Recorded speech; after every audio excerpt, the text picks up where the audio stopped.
मैं आज आप लोगों के साथ एक प्रैक्टिकल स्टोरी शेयर करूंगा। मुझे एक बार इनविटेशन मिला मेरे फ्रेंड के ताऊ जी के रिटायरमेंट पर। उनके घर जाना था, सुबह सुबह जाना था, बट मैं थोड़ा सा लेट पहुंचा, लगभग 8 बजे। वो लोग एक स्पिरिचुअल सिस्टम को फॉलो करते थे और उसके तहत वहां पर एक हवन होना था, जो हवन भी हो चुका था और प्रसाद भी बढ़ चुका था। मेरे फ्रेंड को किसी काम से बाहर जाना पड़ गया। वो बोला, कमल तू बैठ लॉन में, मैं आके इधर से मिलता हूँ। लॉन के अंदर ऑलरेडी 14-15 बुजुर्ग लोग बैठे थे। उनका एज ब्रैकेट था कुछ तो 56-57 से लेके 70-72 के बीच में। मीन्स ज्यादातर लोग रिटायर्ड थे और वो बैठे आपस में बात कर रहे थे। तो मैं भी वहां जाके बैठ गया। थोड़ी देर के बाद उन लोगों ने, उन अंकल्स ने मेरे को अपनी टॉक में इन्वॉल्व करना शुरू कर दिया। उनकी जो टॉक थी पॉलिटिक्स को लेकर थी थोड़ी सी, और ज्यादातर जब मैं वहां बैठ गया तो उन्होंने बातें करनी शुरू कर दी कि आजकल की यंग जनरेशन किसी भी काम की नहीं है, वो लोग हार्डवर्किंग नहीं है, वो लोग पैसे को उड़ाते हैं, और इस तरह की बातें शुरू कर दी। उसके बाद उनका जो दूसरा टॉपिक था कि हम लोगों ने अपने जीवन में बहुत मेहनत करी है, अपनी जो पढ़ाई करी थी उसमें बहुत सारे स्ट्रगल्स को फेस किया था। पैदल जाते थे, नदी पार करके जाते थे, या साइकिल पे जाते थे, लॉल्टेन में पढ़ते थे, या इस तरह के स्ट्रगल्स के किस्से वो अपने अपने बता रहे थे। एज वेल एज वो साथ ही साथ इंडिया को गालियां बक रहे थे, मतलब भारत को गालियां दे रहे थे कि भारत में बहुत ज्यादा करप्शन फैल गया है और ये कंट्री अब रहने लायक बची नहीं है। और जो भी उनके मन में नेगेटिव आ रहा था बोले जा रहे थे। 1.5 घंटा सुनने के बाद मेरा पारा थोड़ा सा गर्म हो गया। उन अंकल्स को सुनने के बाद मैंने बड़ी हिम्मत करके एक अंकल की आंखों में आंखें डालकर, आई कांटेक्ट करके ये पूछा, अंकल क्या मैं एक सवाल आपसे पूछ सकता हूँ? अंकल बड़ा खुश हुए, हाँ बेटा पूछो ना। मैंने कहा, अंकल फर्ज करो ऐसा होना नहीं चाहिए, आपका पोता है 7-8-9 साल का और वो बीमार हो गया है किसी वजह से, और कुछ ज्यादा बीमार हो गया है, तो अंकल आप क्या करेंगे? तो अंकल ने बोला कि पहले तो उसकी सेवा करेंगे, ज्यादा बीमार है तो उसको हॉस्पिटल लेके जाएंगे। और मैंने कहा, अंकल ज्यादा बीमार है? तो बोले अच्छे डॉक्टर के पास लेके जाएंगे, अच्छे हॉस्पिटल में लेके जाएंगे। मैंने कहा, अंकल वो सब तो हो गया, लेकिन आप क्या करेंगे? तो अंकल थोड़ा फ्रस्ट्रेट हो गए, थोड़ा खिंच गए। बोले मैं ही तो कर रहा हूँ सारा कुछ काम, मैं मीन्स मेरी फैमिली सारा काम कर रही है वाली। अंकल डॉक्टर अपना काम कर रहा है, नर्स अपना काम कर रही है, बाकी सब लोग अपना काम कर रहे हैं, आप क्या कर रहे हैं? तो अंकल के पास कोई जवाब नहीं था। मैंने सेम क्वेश्चन को सेकंड अंकल पे शिफ्ट किया और उनसे पूछा, अंकल एग्जैक्टली सेम सी सिचुएशन मान लीजिए आपके लाइफ में आती है, तो उस सिचुएशन में आपकी एक्टिविटी या आपका एक्शन क्या होगा? वो अंकल भी कोई सेटिस्फैक्टरी आंसर नहीं दे पाए। इन द मीनवाइल ये सब करते कराते 4-5 मिनट का टाइम जा चुका था।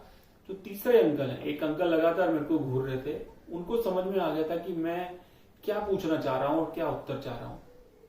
उन्होंने जैसे ही बोला कि मैं बताता हूं आपको कि इस सिचुएशन में कोई भी इंडिविजुअल या क्या करेगा, अंकल ने आंसर दिया, बोला मैं प्रे करूंगा या मैं प्रार्थना करूंगा, मैं जिसको भी मानता हूं उससे प्रार्थना करूंगा, हे ईश्वर मेरे पोते को अच्छा कर दे, जो भी तकलीफ दुख देनी है वो मेरे को दे दे।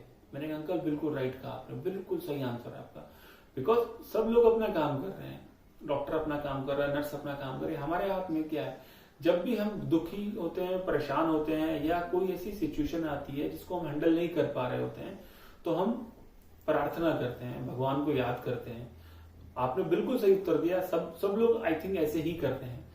मैंने कहा, अंकल अभी आपका मैं एक और आंसर इसमें एड ऑन करना चाहूंगा। इंडिया हमारी कंट्री है, भारत हमारा देश है, और भारत थोड़ा सा बीमार है, भारत थोड़ा सा बीमार है, और हम सब लोग मीन्स मैं भी बैठा हूं, आप भी बैठे हैं, हम सब लोग बातों ही बातों में या सुबह से शाम तक अपनी एक्टिविटी में कितनी बार अपने सिस्टम को, पॉलिटिकल सिस्टम को, कंट्री को कोसते रहते हैं। अंकल क्या हम सब लोगों को ऐसा करना चाहिए? ये कंट्री तो हमारी है ना। मैंने उसी अंकल को फोकस किया और अंकल से पूछा, अंकल आपका बर्थ कहाँ का है? वो बोले मेरा बर्थ गोरखपुर का है। मैंने कहा, अंकल आपने पढ़ाई कहाँ करी? बोले मोस्टली यूपी में करी है, उत्तर प्रदेश में करी है। अंकल आपने जॉब कहाँ की है? बोला मेरी सेंट्रल गवर्नमेंट की जॉब थी तो मैं घूमता रहा हूँ। मैंने कहा, अंकल आपकी शादी भी इंडिया में हुई है, बच्चे भी इंडिया में हुए हैं, आपने लाइफ को एंजॉय भी इंडिया में की है, तो क्या ये जायज है कि इतना सब कुछ आपको इस कंट्री ने दिया और अब आप उसको गालियां बकनी शुरू कर दें? क्या आप अपने पोते को भी ऐसा बोलेंगे कि तू तो बहुत शरारती है, तू तो ऐसा ही, तेरे साथ ऐसा ही होना चाहिए था, तू ठीक ही मत हो? क्या आप इस तरह से बोलेंगे? वो अंकल सक पका गए और चुप हो गए। भारत हमारा देश है, इंडिया हमारी कंट्री है, थोड़ा सा बीमार है तो क्या हम कोसना शुरू कर देंगे? जबकि इतनी सारी ब्लेसिंग्स, इतनी सारी अच्छी यादें, इतनी सारी जीवन की जो गतिविधियां हमने यहां पर करी हैं, और हम उसी कंट्री को गाली बके जा रहे हैं, लगातार कोसे जा रहे हैं, चाहे वो करप्शन सिस्टम है, चाहे कोई भी चीज है। क्या किसी चीज को कोसने से वो चीज ठीक हो जाएगी? मेरा मानना है कि कोसने से चीज बिल्कुल भी ठीक नहीं होगी। अगर हम प्रे करना स्टार्ट करेंगे तो हम एक ऐसी पॉजिटिविटी जनरेट कर देंगे, एक ऐसा एटमॉस्फेयर जनरेट कर देंगे कि आने वाले टाइम में हम उसका जल्दी सॉल्यूशन ढूंढ लेंगे। मुझे नहीं पता इंडिया में कितने बुजुर्ग हैं, आई थिंक 15 से 20 करोड़ बुजुर्ग हैं, और अगर वो कुछ नहीं करते हैं, आप सारा दिन अपने लिए कुछ भी करो, लेकिन 1 मिनट अगर आप इंडिया के लिए प्रे कर दोगे तो वो प्रे इतनी सक्सेसफुल हो सकती है कि 1 साल में इंडिया का नक्शा बदल सकता है। सिर्फ हमें अपनी सोच बदलनी है। अगर हम लगातार कोसते रहेंगे, लगातार क्रिटिसाइज करते रहेंगे सिस्टम को, तो सिस्टम हमें कुछ नहीं देने वाला, क्योंकि हम लोगों से मिलके ही सिस्टम बना है या कंट्री बनी हुई है। तो अंकल मेरी ये राय है कि हमें किसी भी सिचुएशन में अपनी कंट्री को कोसना नहीं चाहिए। अंकल आप लोगों का दूसरा पॉइंट था कि जो यंग जनरेशन है, जो मैं जिस जनरेशन को बिलोंग करता हूं, हम लोग हार्ड वर्क नहीं कर रहे हैं या ऐसा नहीं कर रहे हैं, या आप लोगों को लगता है कि हमारे अंदर संस्कार नहीं है। तो अंकल देखिए, जो हमारे ग्रैंड पेरेंट्स थे वो आप लोगों के अंदर इजीली संस्कार डेवलप कर पाए, और आप लोगों ने अपने जीवन में जो भी मेहनत करी और एक मुकाम हासिल किया। लेकिन समहाउ, मैं नहीं कह रहा हूं, मैं ऐसा नहीं कह रहा हूं कि हम लोगों की गलती नहीं है, गलती है, लेकिन समहाउ आप लोग हमारे अंदर उतने अच्छे से वो संस्कार ट्रांसफर नहीं कर पाए कि हम उनको अडॉप्ट करके जिंदगी में आगे बढ़ने लग जाते, जितने अच्छे से हमारे ग्रैंड पेरेंट्स ने आप लोगों के अंदर संस्कार ट्रांसफर किए थे। लेकिन आज भी आप अगर वो कोसने वाली मेंटालिटी को पॉजिटिव एटीट्यूड से, पॉजिटिव मेंटालिटी से कन्वर्ट करते हैं, तो हम लोग भी बदलने को तैयार हैं। और अगर आप सब लोग प्रे करते हो कंट्री के लिए और कोसना छोड़ते हो, तो हमारी कंट्री बहुत जल्दी दुनिया की नंबर 1 कंट्री बन सकती है। मैंने ये कम्युनिकेशन जो मैंने इनको कहा 7 से 8 मिनट में फिनिश किया, और मैं अचानक वहां से खड़ा हुआ और खड़ा होकर वापस अपने घर आ गया।